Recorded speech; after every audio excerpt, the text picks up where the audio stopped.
buenas noches, ya estamos de vuelta después de esta publicidad y empezamos esta segunda parte de la réplica del programa de este martes 6 de junio en el que pues seguimos abordando la actualidad política y sobre todo de cara a las elecciones generales, pero también haciendo un repaso pues, de esos resultados de las municipales del 28 de mayo. Vamos a hablar un poquito de esto y por eso tenemos como invitada a la senadora por el Partido Popular, por Melilla, Sofía Ceda. Así que bienvenida y gracias por estar con nosotros esta noche. Muy buenas noches, muchas gracias.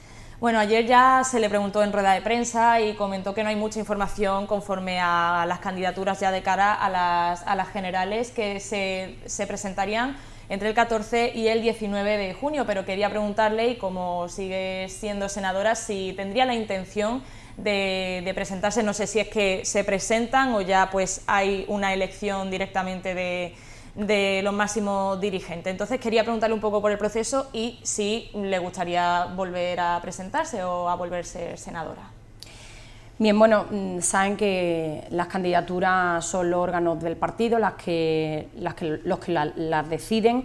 En este caso, al ser las elecciones generales, tiene un gran peso también lo que diga la dirección nacional del partido, por supuesto siempre en colaboración y coordinación con la dirección autonómica, en este caso con el presidente Feijóo, con el presidente Imbroda, y por tanto yo siempre estoy a disposición de mi partido y lo que decidan, bien decidido estará, y lo que no quitará que todos los integrantes del Partido Popular de Melilla echemos el resto en la campaña electoral para mejorar los resultados, si cabe, del 28 de mayo, el próximo 23 de julio, y hacer a Feijóo presidente del Gobierno de España.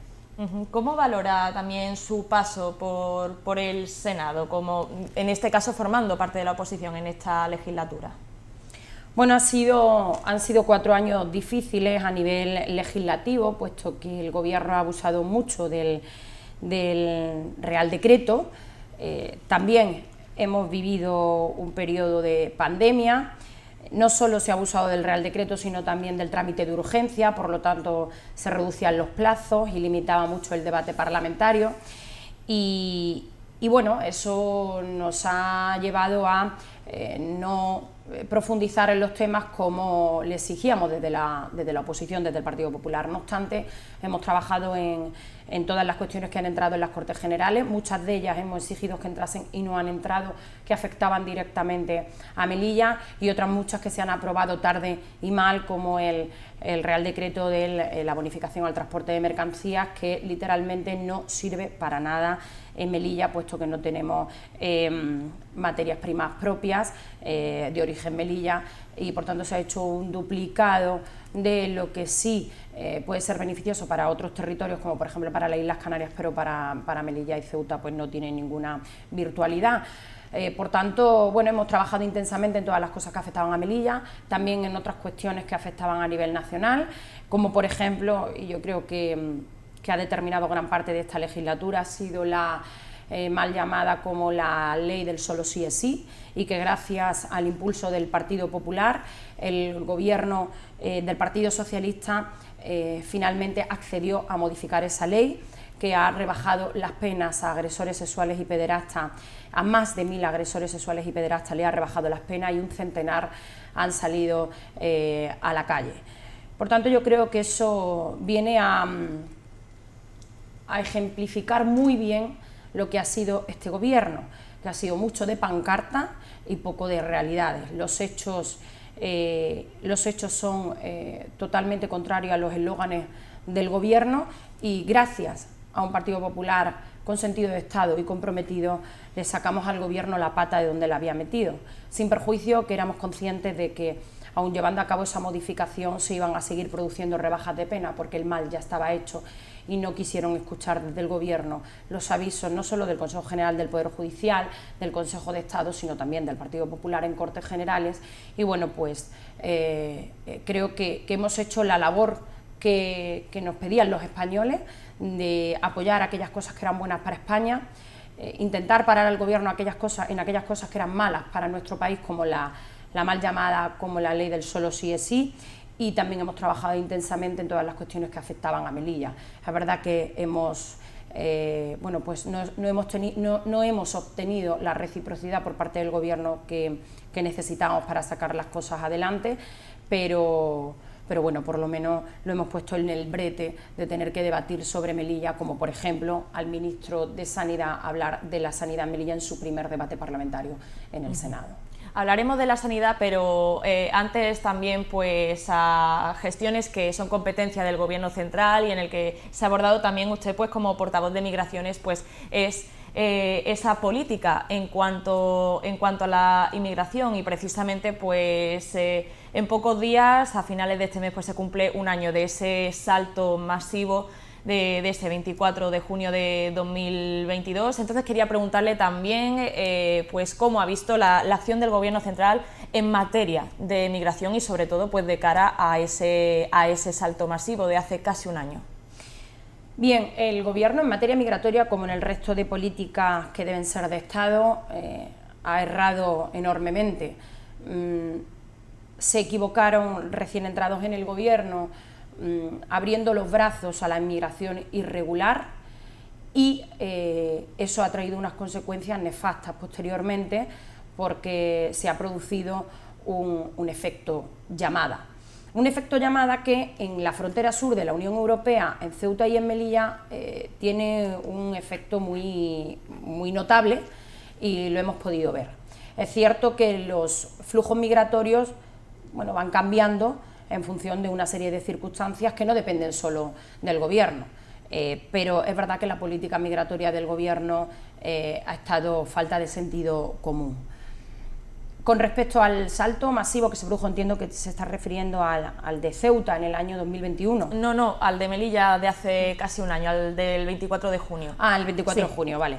Bien, bueno, pues eso nunca debió producirse, teniendo en cuenta que el Gobierno alardeaba de las buenas relaciones que había con Marruecos. Nosotros siempre hemos sido partidarios de que haya una colaboración muy estrecha con el Reino de Marruecos, porque si el Reino de Marruecos no trabaja en parar esos flujos migratorios que vienen de todo África hacia Europa a través de Ceuta y Melilla, pues la Guardia Civil se le complica mucho la protección de nuestra frontera. No obstante, el Gobierno tampoco estuvo a la altura, porque en el momento que se produjo el asalto masivo a la valla había 5 guardias civiles en el perímetro fronterizo, y no fue hasta mucho después cuando llegaron los refuerzos.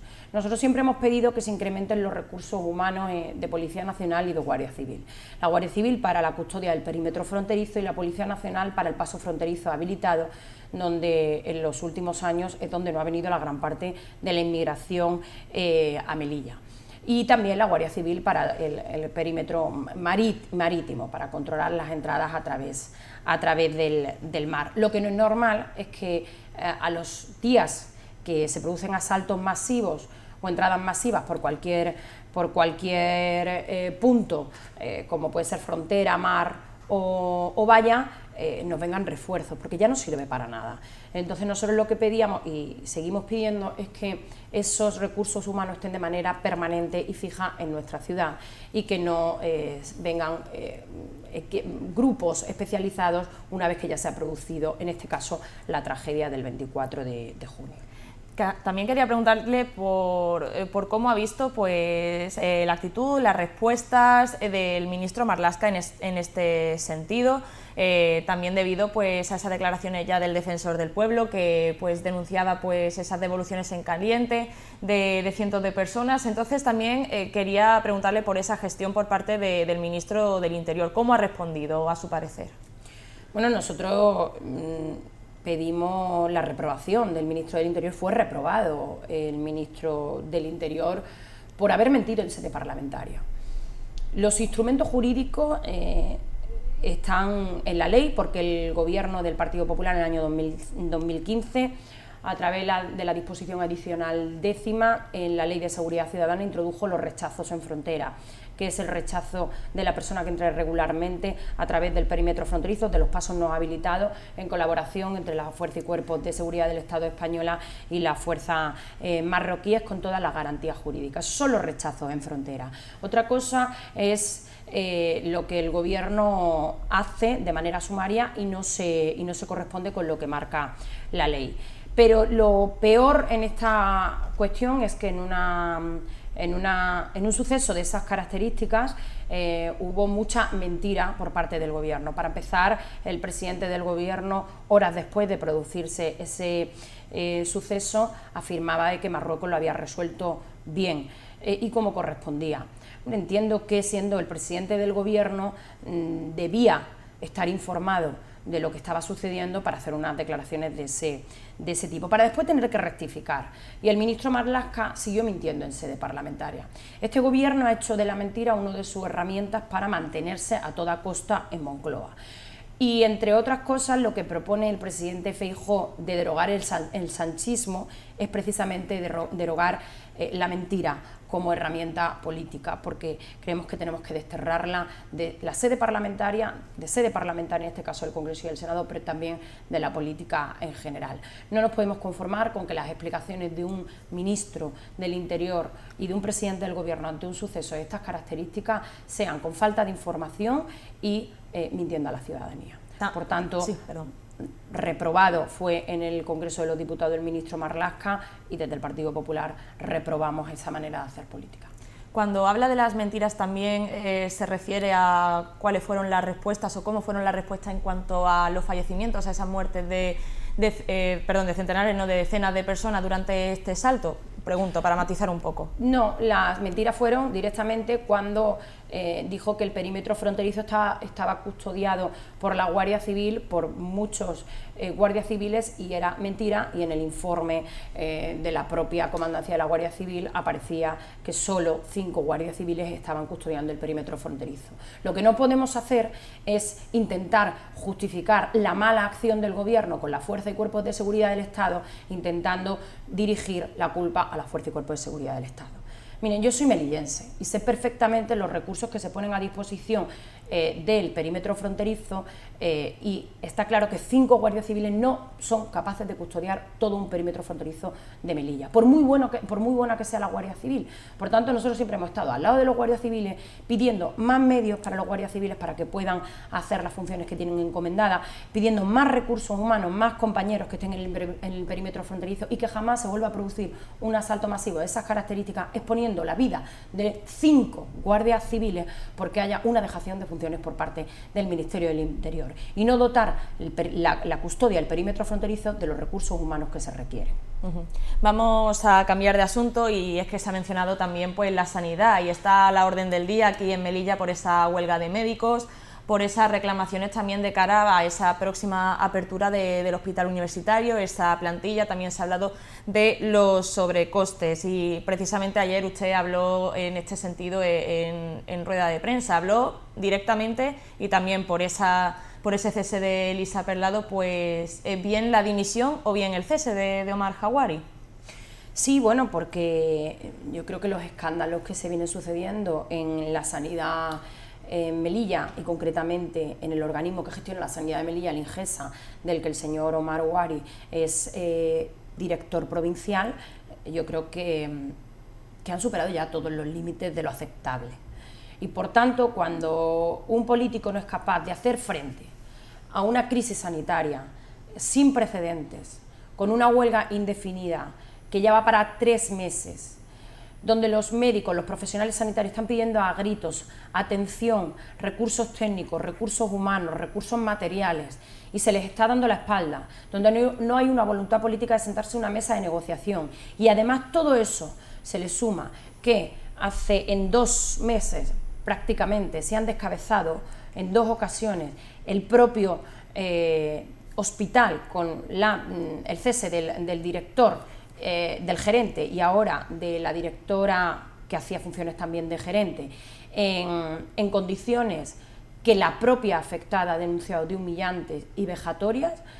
Y a todo eso le sumamos también las noticias que día a día nos desayunamos en medios de comunicación nacional, de adjudicaciones de material para el nuevo hospital con sobrecostes que llegan en ocasiones hasta un 20% superior al precio de mercado. Creo que son elementos suficientes como para, como mínimo, pedir explicaciones y los ceses por asunción de responsabilidades. Y aquí la máxima responsable de todo esto es la delegada del Gobierno, que es la que tiene la responsabilidad invigilando de todos los directores provinciales que ha nombrado el Gobierno de España, porque ella es la máxima representante del Gobierno de España en Melilla, quitando por supuesto al presidente de la ciudad, es decir, con competencia directa en las direcciones provinciales. Y también la secretaria general del Partido Socialista, que desde el 9 de marzo que empezase la huelga hasta hoy no han dicho ni esta boca es mía, y que cuando están en la oposición hablan de la sanidad gratuita y universal, pero que cuando están en el Gobierno, como ahora, nos han condenado a todos los melillenses a la peor sanidad de toda España. Ahora mismo los melillenses tenemos suspendidas quirófanos, tenemos suspendidos consultas externas, los centros de salud están saturados y el hospital también. Tenemos que depender de la sanidad, de la asistencia sanitaria de la península para poder atender al melillense. Como usted comprenderá, desde el Partido Popular no podemos dejar pasar por alto esta situación. Ya no lo están dejando pasar por alto los profesionales sanitarios. Los pacientes están poniendo el grito en el cielo porque son los principales perjudicados de esto. Y la delegación del Gobierno, la Dirección Provincial y la Secretaría General del Partido Socialista sigue dándole la espalda a la sanidad y sigue mirando hacia otro lado. Esto no se puede consentir. Es la única huelga sanitaria que va para 3 meses en nuestro país. Ninguna comunidad autónoma cuyos profesionales sanitarios han salido a la calle ha durado 3 meses. Se han sentado a negociar, han llegado a unos acuerdos y se ha mejorado la asistencia sanitaria a los ciudadanos de las diferentes comunidades. ¿Por qué tenemos que ser los melillenses ciudadanos de segunda? Porque la sanidad depende del Gobierno de España y porque tenemos un Gobierno de España absolutamente caducado, agotado, incompetente y soberbio y no quiere escuchar las demandas lógicas, coherentes y de sentido común que le están pidiendo los profesionales sanitarios para mejorar la calidad asistencial y la sanidad global en nuestra ciudad, que esto repercute directamente en el paciente, en usted y en mí también, en todos, en la propia delegada del Gobierno. ¿Por qué tenemos que depender de la asistencia sanitaria de la península? Hombre, yo creo que ya está bien, y que merecemos respuestas, y que nuestros profesionales sanitarios tienen que estar bien cuidados, tienen que hacerse la profesión atractiva, tienen que querer venir a Melilla y en cuanto un profesional sanitario se quiere ir de nuestra ciudad porque no le compensa trabajar en Melilla y sí en cualquier otro territorio de la península, tenemos que tomar medidas, porque la sanidad es uno de los pilares fundamentales de una sociedad, en este caso la melillense. Ya quería preguntarle en este sentido y de cara a que se acercan esas elecciones generales. Más concretamente, ha expuesto de forma genérica el Partido Popular, ¿qué propondría para mejorar esa sanidad y precisamente hacer atractiva pues, esas ofertas de trabajo para que vengan sobre todo médicos especialistas, que es lo que se está sobre todo demandando? Médicos en general, porque los centros de salud y la atención primaria está saturada. Y los médicos especialistas, que son también los médicos de familia, pues tienen que hacer el primer filtro para derivar después al resto de especialistas. Por tanto, la atención primaria también hay que atenderla. Por tanto, hay que atraer médicos en general. No podemos someter a una carga laboral tan potente como han venido siendo sometidos los profesionales sanitarios en nuestra ciudad. Y no lo dicen ellos, no porque ellos no tengan voluntad de hacerlo, sino porque ya no pueden más, no tienen vacaciones, no tienen días libres, hacen guardia tras guardia. Esto no es compatible con una sanidad de calidad, porque además todo eso va en detrimento de una calidad en la asistencia sanitaria.